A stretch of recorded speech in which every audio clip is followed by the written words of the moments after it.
নমস্কার। The story teller চ্যানেলে আজকের গল্প মানিক বন্দ্যোপাধ্যায় রচিত ফেরিওয়ালা। গল্প পাঠে আমি অনিন্দিতা। বর্ষাকালটা ফেরিওয়ালাদের অভিশাপ। পুলিশ জ্বালায় 12 মাস। 2 মাসে বর্ষা হয়রানির এক শেষ করে। পথে ঘুরে ঘুরে যাদের জীবিকা কুড়িয়ে বেড়ানো তাদের প্রায় পথে বসিয়ে দেয়। না ঘুরলে পয়সা নেই ফেরিওয়ালার, তার মানে কোনো মতে পেট চালানোর বরাদ্দও নেই। আকাশ পরিষ্কার দেখেই জীবন বেরিয়েছিল। ঘণ্টাখানেক ঘুরতে না ঘুরতে বৃষ্টি নেমে এসেছে। পুরনো জীর্ণ বাড়িটার ঢাকা বারান্দায় আশ্রয় নিয়ে মনে মনে সে বর্ষাকে অভিশাপ দেয়, কিন্তু দেহটা যেন সায় দিতে রাজি হয় না। খানিকক্ষণ বিশ্রাম করার সুযোগটাকে সাগ্রহে বরণ করতে চায়। দিন দিন যেন আরও বেশি বেশি দুর্বল মনে হচ্ছে শরীরটা। বর্ষা বাত সেধেছে রোজগারে, খাওয়া আরও কমে গেছে আপনা থেকেই। সেই জন্য কি এক কাঁধের শাড়ি চাদর আর অন্য কাঁধের গামছাগুলির ওজন খুব বেশি নয়। ভারী হওয়ার মতো বেশি মাল সে কোথায় পাবে? এই সেদিন পর্যন্ত শুধু গামছাই ফেরি করত। কয়েক মাস যাবৎ কিছু শাড়ি আর বিছানার চাদর নিয়ে বেরোয়। তবু এইটুকু ওজন কাঁধে নিয়ে ঘণ্টাখানেক ঘুরেই যেন গায়ে জোর ফুরিয়ে আসে। হাঁটতে রীতিমতো কষ্ট হয়। শাড়ি গামছা চাদর চাই বলে হাঁক দিতে যেন দমে কুলোয় না, বুকে লাগে, কাশি আসে। শাড়ি আছে। পাশের দরজার একটা পাট খুলে দাঁড়িয়েছে 6-7 বছরের হাফ প্যান্ট পরা একটি মেয়ে। কিন্তু জিজ্ঞাসাটা তার নয়। দরজার আড়াল থেকে মেয়েলি গলায় প্রশ্নটা এসেছে। শাড়ি আছে মা, নেবেন? কই দেখি। একদিকে মিশকালো, অপরদিকে টুকটুকে লাল পারওয়ালা মিহি শাড়িটা জীবন ছোট মেয়েটির হাতে তুলে দেয়। তার সাধারণ মোটা তাঁতের শাড়ির মধ্যে এইখানাই সবচেয়ে সেরা এবং সবচেয়ে দামি কাপড়। আজ প্রায় 10-12 দিন কাপড়টা নিয়ে ঘুরছে, বিক্রি হয়নি। দাম শুনে সবাই ফিরিয়ে দেয়, দরদস্তুর পর্যন্ত করে না। এখানেও তাই ঘটে। দাম শোনার পর ফিরে আসে কাপড়টা। কম দামের নেই। 3-4খানা রঙিন তাঁতের শাড়ি মেয়েটির হাতে ভিতরে যায় আসে। আসল দরদস্ত শুরু হয় লালপাড় ফিকে সবুজ জমির শাড়িখানা নিয়ে। জিনিসটার গুণকীর্তন করতে করতে জীবন 10 টাকা থেকে নামে। অপরপক্ষ 4 টাকা থেকে অল্পে অল্পে ওঠে। রফা হয় 6 টাকায়। দর করতে পাকা হয়ে উঠেছে মেয়েরা। ফেরিওয়ালাকে একেবারে অর্ধেকের চেয়ে কম দাম বলে বসতে পুরুষের সংকোচ হয়, মেয়েদের একবারও ভাবতেও হয় না। একটি টাকা আর সিকি দুয়ানিতে মিলিয়ে মেয়েটি 2টি টাকা তুলে দেয় জীবনের হাতে। বাকিটা 2 দিন পরে নিও। ধারে তো দিতে পারবো না মা, সামান্য কারবার, দাম ফেলে রাখলে পোষায় না মা। বাকিতে মাল দিতে হয় জীবনকে। দুপুরবেলা ঘরের মেয়েদের সঙ্গে বেচাকেনা। মেয়েদের হাতে শুধু টাকা না থাকার জন্যই নয়, টাকা থাকলেও অনেক সময় কর্তাকে দিয়ে কেনাটা আগে মঞ্জুর করিয়ে নেওয়ার জন্য বাকিতে নেওয়া দরকার হয়। মঞ্জুর না হলে যাতে ফিরিয়ে দেওয়া চলে পরদিন। অচেনা বাড়ি অচেনা মানুষ হলেও এটাই মেনে নিতে হয় ফেরিওয়ালাকে। দুয়ারের কাছে বসে ঘর সংসার যেটুকু দেখা যায় দেখে, আর সামনে এসে যে মানুষটা জিনিস পছন্দ করে কেনে তার বেশভূষা চাল চলন থেকে ফেরিওয়ালা আঁচ করে নিতে পারে ধারে মাল রেখে যাওয়া নিরাপদ কিনা। কিন্তু এভাবে ফেরিওয়ালার সামনে বেরোতে লজ্জা করাটা রহস্যজনক অস্বাভাবিক ব্যাপার। ফেরিওয়ালাকে মেয়েরা লজ্জাও করে না, ভয়ও করে না। এ অবস্থায় টাকা বাকি রাখা যায় না। কাল পরশু এসে হয়তো শুনবে, কই এ বাড়িতে কেউ তো কাপড় রাখেনি তোমার কাছে, কাকে তুমি কাপড় দিয়েছিলে? কে রেখেছে তোমার কাপড়? ভেতর থেকে মেয়েলি গলায় আবার মিনতি মেশানো উপরোদ আসে। দুদিন বাদে এলেই ঠিক পেয়ে যাবে। বাকি দিতে পারবো না মা। কয়েক মুহূর্ত চুপচাপ কাটে। তারপর দরজার দুটি পাট খুলে এসে দাঁড়ায় শ্যামবর্ণা একটি বউ। লাল পাড় ফিকে সবুজ জমির ওপর শাড়িটাই সে পরেছে। করুণ কণ্ঠে বলে, মা বলে ডেকেছ, বাকি না রেখে গিয়ে পারবে না বাবা? গা থেকে খুলে নিতে হবে। তোমার সামনে আসতে পারিনি, তোমার কাপড়টি পরে তবে এলাম। এই জুলুমের প্রতিকার নেই। আধ ঘন্টা পরে বৃষ্টি ধরলে জীবন বিরস মুখে পথে নেমে যায়। শহরতলি শহরে আর গেও পথে ধীরে ধীরে হাঁটে, আর মাঝে মাঝে হাঁক দেয়। শহর আর গ্রাম শহরতলিতে একাকার হয়ে যায়নি এখনো, পাশাপাশি ঘেঁষাঘেঁষি হয়ে এসেছে। এখানে ওখানে শুধু মিশে গেছে খানিকটা। শুধু একটা ইটের প্রাচীরের ব্যবধান হলেও পানা পুকুরটা খাপ খায়নি নতুন ঝকঝকে সিনেমা হলটার সঙ্গে। কত রকমারি জিনিসের কত ফেরিওয়ালা যে পথে নেমেছে এই শহরতলির। কিন্তু জীবন জানে, তার হাঁক শুনলে, ছিটকাপড় সায়া ব্লাউজওয়ালার হাঁক শুনলে সবচেয়ে বেশি উৎসুক মুখ উকি দেয় জানলা দিয়ে। তারাই আকর্ষণ করে সবচেয়ে বেশি লুব্ধ দৃষ্টি।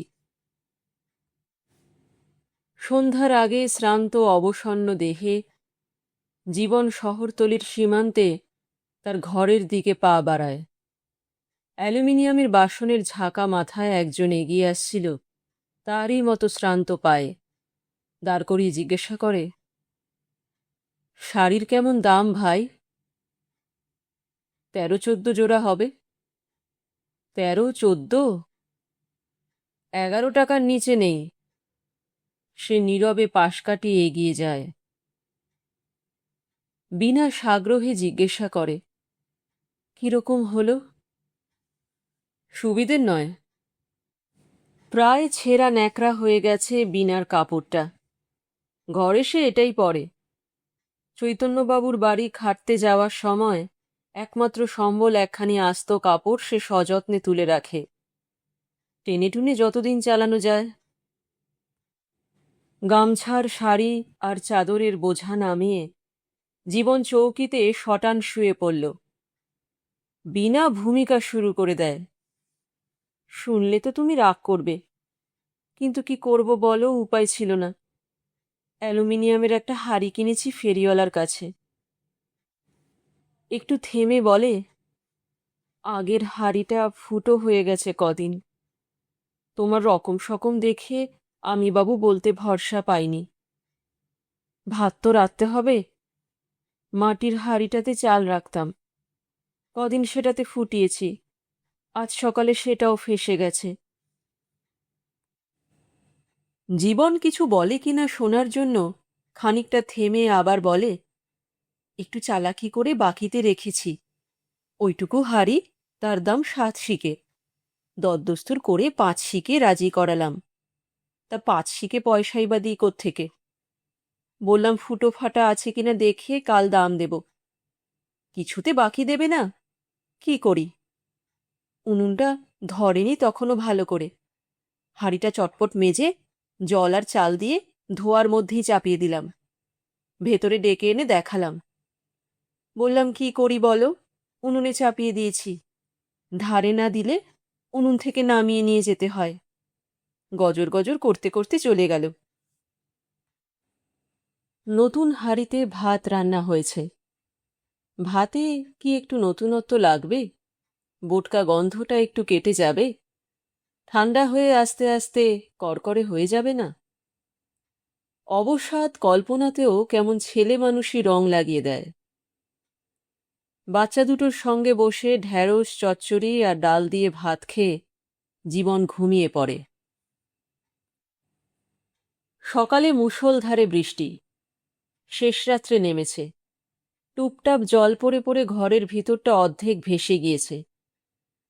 ছাদটা একটু কাত হয়ে আছে একদিকে, কে জানে এভাবেই তৈরি হয়েছিল কিনা, অথবা এটা প্রাচীনত্বের ফল।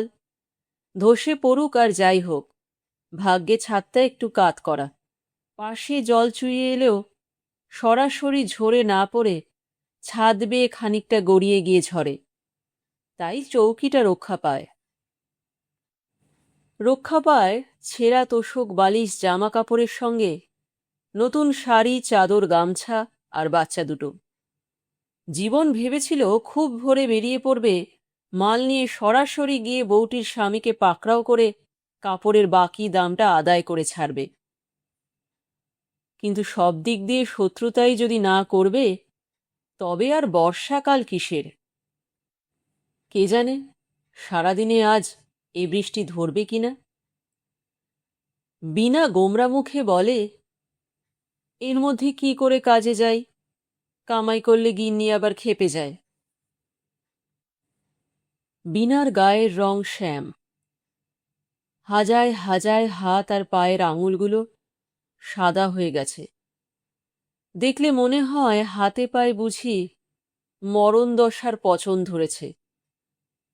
জীবন বলে, গিন্নি খেপে যাবেন, বর্ষা হলে মানুষ করবে কি? চৌকিতে গুছিয়ে রাখা নতুন শাড়িগুলির দিকে চেয়ে বিনা বলে, তুমি তো বলে খালাস, গিন্নি এদিকে এবার পুজোয় কাপড় না দেবার ফিকিরে আছে।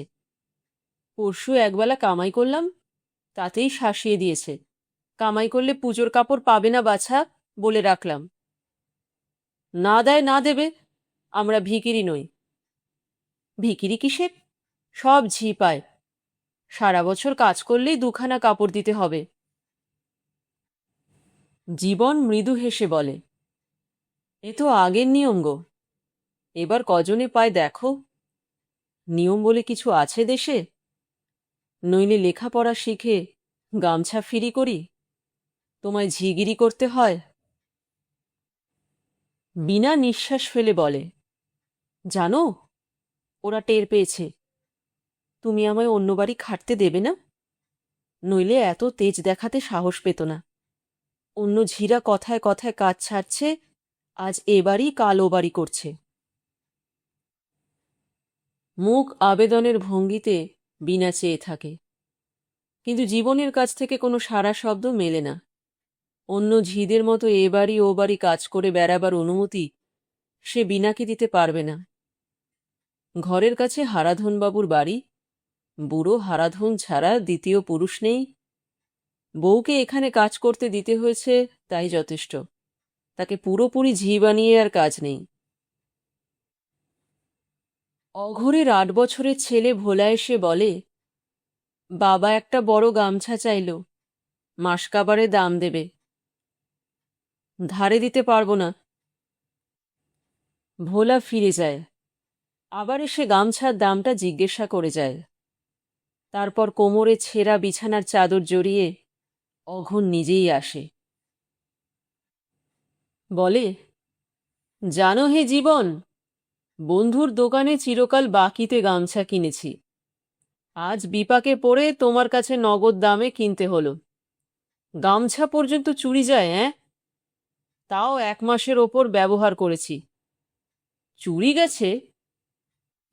তবে কি, কাজে যাওয়ার একটি কাপড় সম্বল, গামছা পরে নাইতে যাই, কে মেরে দিয়েছে কে জানে।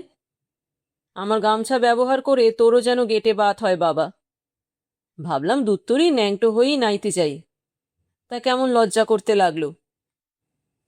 অঘোর ফোকলা মুখে হ্যাঁ হ্যাঁ করে হাসে। আপনার লুঙ্গিটা কি হলো? সেটাও চুরিই গেছে বলতে পারো, ঘরের মানুষ চুরি করেছে, এই যা তফাৎ। লুঙ্গিটা কি জানো তো ভায়া, স্ত্রীর লজ্জা নিবারণ করছে। ভালো একটা শাড়ি তোলা ছিল, বড্ড পাতলা, সেইটে পরতে হলো। তা বলে কিনা লজ্জা করে, তোমার লুঙ্গিটা দাও, সায়ার মতো পরব। এক মেয়ে পার করেছিস, আরেক মেয়ের বিয়ের বয়স হলো, তোর অত লজ্জা কিসের? ওসব পার চুকিয়ে দিলেই তো হয়। তা লজ্জাবতীরা মরলেও কি তা বুঝবে? অঘোর শব্দ করে আবার হাসে। জীবনের শাড়ি কটার দিকে চেয়ে থেকে বলে, বাকি দিলে একটা শাড়ি নিতাম। তা বাকি তো তুমি দেবে না ভায়া। জীবন খানিক চুপ করে থেকে প্রশ্ন করে, অফিস থেকে ফিরে পরবেন কি? গিন্নি যদি লুঙ্গিটা ফেরত দেন সেটা পরব, নইলে তোমার এই গামছা ততক্ষণে শুকিয়ে যাবে। অঘোর চলে গেলে বিনা শুধোয় ঘরে বসে কত রোজগার হলো? রোজগার কোথায় হলো? এক বাড়িতে থাকি, পর্তা দামেই দিতে হলো। কপাল! আমি ভাবলাম ঘরে বসে বউনি হলো। বৃষ্টিটা আজ ধরলে হয়, আজ বেরোলে সব মাল বিকিয়ে যাবে। জলের ফোঁটা বাঁচিয়ে উনুনটা পাতা হয়েছে। পুঁইশাক কুটতে বসে নিজের গাটা একেবারে বাঁচাতে পারেনি। টপ টপ করে বা কাঁধে জল পড়েছে। এবেলা শুধু পুঁইশাকের চচ্চড়ি, বাড়িতে ডাল নেই একদানা। হাত একেবারে শূন্য নয় জীবনের। কদিনের মাল বেচার টাকা বাক্সে জমা আছে। টাকা আছে, কিন্তু ডাল ও তরকারি এমনভাবে একটু বেশি কেনার উপায় নেই যাতে আকাশ ভেঙে বর্ষা নামলে একটা বেলা চলে যায়। ওই টাকায় মাল কিনতে হবে। টাকা আছে, অথচ খরচ করা যায় না। এই অবস্থায় এ যে কি অসহ্য সংযম মানুষের, জীবন ছাড়া কে বুঝবে? দুপুরে বৃষ্টি থামে। মেঘ সরে গিয়ে বেরিয়ে আসে নীল আকাশ। রোদ ওঠে কড়া। জীবন বেরোবার জন্য তৈরি হয়। বিনা বলে, ভাতের হাঁড়ির দামটা রেখে যাও, আজ দাম না পেলে গাল দিয়ে যাবে। হাঁড়ির দামটা তার হাতে দেবার সময় জীবন ভাবে, সেও যদি বাকি টাকার জন্য গাল দিতে পারত ওই বউটাকে। কাঁধে পশরা চাপিয়ে সে বেরিয়ে যাবে। অঘোরকে জামা পরে ঘর থেকে বার হতে দেখে জিজ্ঞাসা করে, আপিস যাননি দাদা? যা বৃষ্টি, কি করে যাই বল? অঘোরের তবে ভালো আপিস, বৃষ্টির দোহাই মানে। কোন দিকে যাবেন? আপিসেই যাচ্ছি। ফেরিওয়ালাকে পাড়া বদলাতে হয় রোজ। একদিন যে পাড়াটা চষে, কদিন বাদ দিয়ে তবে আবার সে পাড়ায় আসতে হয়। সকাল থেকে বৃষ্টির কৃপায় বিশ্রাম পেয়েছে। জীবন পা চালিয়ে দেয় দূরের সবচেয়ে ঘনবদ্ধ পাড়ার দিকে। ওখান থেকে বাজার খানিকটা কাছে হয়, কিন্তু সেজন্য কিছু আসে যায় না। মেয়েরা কাপড় গামছা কিনতে দোকানে যায় বটে আজকাল, এ এলাকার মেয়েরা কমই যায়। বসতি খুব ঘন, গাদাগাদি করা মধ্যবিত্তের অনেকগুলি অন্তঃপুর। হাঁক শুনে এক দোতলা বাড়ি থেকে জীবনকে ডেকে 4-5টি মেয়ে বউ কাপড় দেখছে। বাইরে আরেকজনের হাঁক শোনা যায় ছিট কাপড় ও সায়া ব্লাউজের জন্য। তাকেও ডেকে আনে মেয়েরা। কাঁধে ছিটের থান আর পিঠে সায়া ব্লাউজ আর ফ্রকের পুটুলি নিয়ে আপিসের কেরানি অঘোরকে দেখে জীবন হাঁ করে চেয়ে থাকে। দুজনেরই বিক্রি হয়। জীবনের লাল কালো পাড়ের শাড়িটা কিনে নেয় মাঝবয়সী একটি বউ। ভালোই লাভ থাকে জীবনের। অঘোর বেচে 2টি ব্লাউজ। তার রকম সকম দেখে বেশ বোঝা যায় আজকেই সে হঠাৎ ফেরি করতে নামেনি। সেও পাকা ফেরিওয়ালা। একসাথে পথে নেমে অঘোর বলে, কমাস চাকরি গেছে। চাকরি জোটে না, কি করি? ভাবলাম তোমার রাস্তায় ধরি। বসে খেলে চলবে কেন? তা গোপন করছেন কেন? ফেরি করেন বলতে লজ্জা হয় নাকি দাদা? লজ্জা না কচু পোড়া। যার পেট চলে না তার আবার লজ্জা। কি জানো, মেয়েটার একটা সম্বন্ধ ঠিক হয়ে আছে। শ্রাবণের শেষ তারিখে বিয়ে। আপিসে কাজ করি জেনে মেয়েটাকে পছন্দ করেছে। জামা ফেরি করে শুনলে যদি পিছিয়ে যায়, এই ভয়ে ফাঁস করিনি কিছু। যাবার সময় বন্ধুর দোকানে মালপত্র রেখে যাব, ঘরে নিই না। তুমি যেন আবার 5 জনের কাছে ফাঁস করে দিও না ভায়া। জেনেও কি তা করতে পারি দাদা? ভদ্রলোক সেজে থেকেই মেয়েটাকে পার করি, তারপর দেখা যাবে। মেয়ের শ্বশুরবাড়ির সামনে গিয়ে ছিটকাপড় সায়া ব্লাউজ হাঁকব। দাঁড়িয়ে গল্প করার সময় নেই, দুজনেই দুদিকে পা চালায়। আর একটা দিন শেষ হয়ে আসে, বর্ষাকালের আধখানা বৃষ্টিহীন দিন। ঘরের দিকে পা বাড়ায় জীবন। শ্রান্তিতে শরীর ভেঙে এলেও, একটু ঘুরপথ ধরে খানিকটা বেশি হাঁটতে হলেও অবসন্ন শরীরে সেই বউটির বাড়িতে একবার সে তাগিদ দিয়ে যাবে। ওর স্বামী যদি কাজ থেকে ফিরে থাকে তবে তো কথাই নেই। বারান্দার মাঝামাঝি বাড়ির প্রধান দরজাটা খোলাই ছিল। বারান্দায় বসে সিগারেট টানছিল খালি গায়ে পাজামা পরা একটি যুবক। পাশের দিকে বন্ধ দরজাটা দেখিয়ে জীবন বলে, এ ঘরের বাবু আছেন? সে উদাসভাবে বলে, আছে বোধহয়। ডেকে দেখো। কড়া নাড়তে দরজা খুলে উকি দেয় সেই ছোট মেয়েটি। তোমার বাবা ঘরে আছেন খুকি? বাবা তো বেরোয়নি, বাবার জ্বর। ভেতর থেকে পুরুষের গলা শোনা যায়। কে রে রাধি? সেই কাপড়ওয়ালাটা। গায়ে একটা জীর্ণ শতরঞ্চি জড়িয়ে ভেতরের মানুষটা জীবনের সামনে এসে দাঁড়ায়। অ্যালুমিনিয়ামের বাসনের সেই ফেরিওয়ালাকে রক্তবর্ণ চোখ নিয়ে সামনে দাঁড়াতে দেখে নিজের পাওনা টাকাটার বদলে প্রথমেই জীবনের মনে আসে এই কথাটা যে লোকটার খুব জ্বর। কয়েকদিনের মধ্যে বিনার কাছে হাড়ির দামটা সে চাইতে যেতে পারবে না।